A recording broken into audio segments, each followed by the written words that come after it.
हाँ जी दोस्तों, तो स्वागत है आप सबका एक बार फिर से हमारे इस YouTube चैनल में। आईपीएल आज से शुरू हो रहा है। आरसीबी और सीएसके का मैच आज खेला जाएगा, पहला मैच इस सीज़न का 2024। बहुत सारी बातें हैं आपसे करने को, स्क्वाड पर भी बात करेंगे, दोनों टीमों की जो संभावित प्लेइंग 11 है उस पर भी बात करेंगे कि कौन से खिलाड़ी जो है प्लेइंग 11 में हो सकते हैं और कौन से खिलाड़ी नहीं होंगे। इसके अलावा जो सबसे इम्पोर्टेंट बात यह है कि चेन्नई सुपर किंग्स जो है वो इस बार धोनी की लीडरशिप में नहीं खेली। जी आपको पता ही होगा कि एमएस धोनी ने कप्तानी छोड़ दी है, ऋतुराज गायकवाड़ को कप्तान बनाया गया है। कहीं ना कहीं एमएस धोनी ये चाहते हैं कि उनकी मेंटरशिप में एक कप्तान जो है आने वाले समय के लिए चेन्नई के लिए वो तैयार करके जाएं, जैसे कि धोनी की लेगेसी रही है कि वो किसी भी खिलाड़ी को बड़ा खिलाड़ी बना सकते हैं। वो इस तरीके से ट्रेन करते हैं खिलाड़ी को। कोई भी वो क्या ट्रेन करते हैं, जो भी खिलाड़ी उनके ऑरा में खेलता है, क्योंकि बड़े खिलाड़ी की ये पहचान है, वो बड़ा खिलाड़ी अपने खेल के साथ साथ अपने ऑरा से भी बड़ा होता है, अपनी संगत से भी बड़ा होता है। तो एमएस धोनी की संगत जिन खिलाड़ियों को मिलती है, क्योंकि एमएस धोनी इतने प्रिसाइज होते हैं, इतने करेक्ट होते हैं हर चीज़ में, उनके अंदर इतनी अच्छी लीडरशिप क्वालिटी है, तो कहीं ना कहीं कोई भी खिलाड़ी जो दूसरी टीमों में परफॉर्म नहीं करता है वो चेन्नई में आके परफॉर्म करता है। तो इसी वजह से मुझे लगता है कि ऋतुराज गायकवाड़ को जो है वो कप्तानी दी गई है, ताकि धोनी उन्हें बता सकें और जो आने वाले सीजन है उसमें ऋतुराज गायकवाड़ चेन्नई के लिए एक अच्छे कप्तान साबित हो। तो ये जो है चीज़ें चल रही हैं। तो स्क्वाड पर सबसे पहले नज़र डालते हैं, टेक्नोलॉजी की मदद मैं लूँगा यहाँ पर। याद जो है वो सारे खिलाड़ी मुझे रहते नहीं है। आरसीबी की बात करें तो फाफ विराट, रजत पाटीदार, सौरभ चौहान 4 बैट्समैन है। विकेट कीपर बैट्समैन अनुज राउत और दिनेश कार्तिक।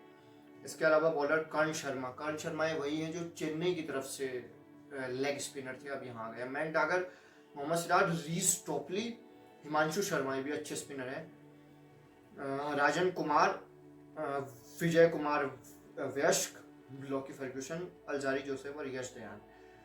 अब यश दयाल को क्यों आरसीबी ने लिया मैं भी नहीं समझ पाया कि गुजरात टाइटन ने उन्हें रिलीज किया। हालांकि उतने खराब बॉलर नहीं है वो। रिंकू सिंह ने जो 5 छक्के लगाए थे उसकी वजह से थोड़ा ज़्यादा वो बदनाम हो गए थे, ज़्यादा लाइमलाइट में आ गए थे, लेकिन ये हो जाता है। स्टुअर्ट ब्रॉड के साथ भी ऐसा हुआ था। और इंडियन मीडिया का यही है कि कोई खिलाड़ी अगर एक बार ख़राब परफॉर्म कर दे तो वो उसको बिल्कुल मतलब ये चाहते हैं कि ये टीम से बाहर ही हो जाए। लेकिन स्टुअर्ट ब्रॉड, जेम्स एंडरसन का आप देखेंगे कि बैक करती है टीमें, जो अच्छे खिलाड़ी होते हैं उनको बैक किया जाता है।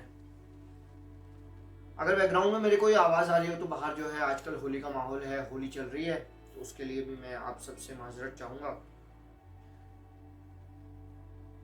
इसके अलावा प्लेयर्स पर हम बात कर रहे थे तो हमने बॉलर्स की बात की। अब हम बात करेंगे ग्लेन मैक्सवेल की, जो ऑलराउंडर में आते हैं। कैमरन ग्रीन, श्रेयस प्रभ देसाई, विल जैक्स, महिपाल उमरोर, मनोज भांगड़े, हर्षदीप, स्वप्निल सिंह और टॉम करन भी आरसीबी के साथ पहले से ही जुड़े हुए हैं।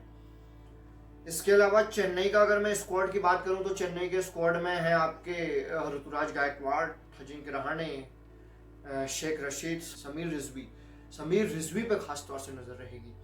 इम्पैक्ट प्लेयर के तौर पे शायद चेन्नई उन्हें खिलाए। ऑलराउंडर में मोइन चाचा, अपने निशांत सिंधु, डेरिल मिचेल को हालांकि मैं एज ए बैट्समैन ही जो है वो इंक्लूड करूंगा, पर बॉलिंग कर लेते हैं, कभी कभी करते हैं। और धोनी जिस टीम में हो तो उस टीम में जो है वो कोई किसी भी खिलाड़ी का रोल कुछ भी हो सकता है। धोनी इस तरीके से टीम को चलाते हैं। Rachin Ravindra, Shivam Dubey, Ravindra Jadeja, Mitchell Santner, MS Dhoni, Devon Conway चोटिल हैं लेकिन उनका नाम है। अरावली, अविनाश, दीपक चहर, तुषार देशपांडे।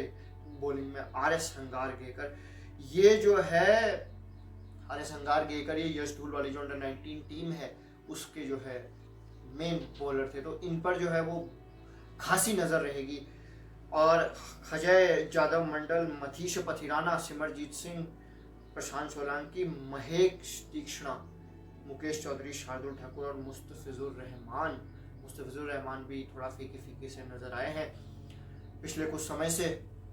तो ये जो है टीम है दोनों की। अब प्लेइंग 11 की बात करें तो आरसीबी का मुझे लगता है कि डुप्लेसी, विराट कोहली, मैक्सवेल और कैमरन ग्रीन, ये 4 खिलाड़ी रहेंगे। विकेट कीपर बैट्समैन में अनुज रावत और दिनेश कार्तिक जो है वो इन दोनों में से कोई एक आएगा। और अगर मैं बॉलिंग की बात करूं तो अल्जारी जोसेफ और मोहम्मद सिराज, ये दो तो पेसर आपके रहेंगे।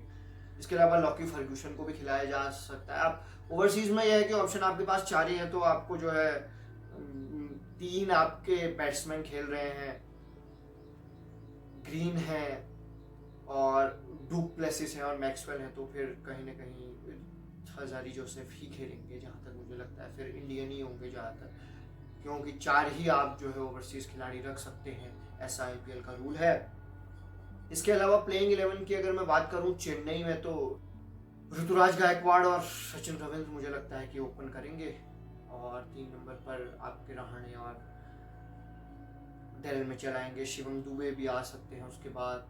फिर उसके बाद जडेजा हैं, एमएस धोनी हैं और चहर हैं। सेंटनर को भी खिलाया जा सकता है। तो कहीं ना कहीं ऑप्शन बहुत हैं इनके पास भी। मोइन अली खेल सकते हैं। रविंद्र जडेजा का तो खैर पता ही है, वो तो सरकारी खिलाड़ी हैं, वो तो खेलेंगे ही खेलेंगे। अब इसमें ये देखना होगा कि नए खिलाड़ियों को जो अंडर 19 से आए हैं, जैसे आर एस संघारगेकर, इनको मौका मिलता है नहीं मिलता है। और एक चीज़ मैं आपको यहाँ ये भी बता दूं कि कोई भी टीम ऐसी नहीं होगी जिनका कि एक ही स्क्वाड पूरे मैचेस खेल पाए। खिलाड़ियों में जो है वो निरंतर तब्दीली होती रहेगी। ये जो है वो पॉसिबिलिटी हो सकती है। स्क्वाड का जो है वो पता चलेगा जब मैच शुरू होगा, टॉस होगा, उसके बाद पता चलेगा कि स्क्वाड क्या उतारा है दोनों टीमों ने। इस बार जैसे कि WPL में आरसीबी की विमेन्स चैंपियन रही हैं सेकंड सीजन में। 16 साल से जो आरसीबी की मेन टीम नहीं कर पाई, विमेन ने सेकंड सीजन में ही कर दिया। तो कहीं ना कहीं आरसीबी के ऊपर भी दबाव ज़्यादा रहेगा। आरसीबी ये चाहेगी कि वो टूर्नामेंट जीते। और इस साल जो है आरसीबी को जीतना भी चाहिए। जिस हिसाब से आरसीबी में बैटिंग तो उनकी बहुत अच्छी है, थोड़ा सा बॉलिंग में मुझे एक वीक साइड लगती है, क्योंकि 4 ओवरसीज की खिलाड़ी आप खिला सकते हैं, जिसमें आपके 3 बैट्समैन खेल रहे हैं और एक अल्जारी जोसेफ को आप खिलाएंगे। तो लॉकी फर्ग्यूसन का खेलना किस तरीके से पॉसिबल हो पाएगा, ये भी जो है वो देखने वाली बात होगी। पेस अटैक थोड़ा मुझे जो है कमज़ोर लगता है और स्पिनर भी। तो ओवरऑल आरसीबी का बॉलिंग अटैक जो है वो थोड़ा सा कमज़ोर है। अब चेन्नई में 3 तरीके की पिचें बनती हैं। एक तो फ्लैट विकेट बनती है, एक रैंक टर्नर बनती है, जो आपने कर्नाटक का रणजी मैच देखा होगा। इसके अलावा एक जो मिली जुली विकेट होती है, उसमें हल्की फुल्की जो है स्पिनर्स को मदद होती है। तो ये देखना होगा कि किस तरीके की विकेट जो है वो आज दी जाती है पहले मैच में। अब आईपीएल है तो पहले मैच में इंतजामिया भी ये चाहेगी कि थोड़ा रन्स दिखाए जाएं, रन्स बने, प्लेयर्स जो है वो अच्छा खेलें और जो दर्शक हैं उन्हें भी मज़ा आए, उनका पैसा वसूल हो। तो मुझे लगता है कि रैंक टर्नर तो नहीं दिया जाएगा, मिली जुली पिच होगी।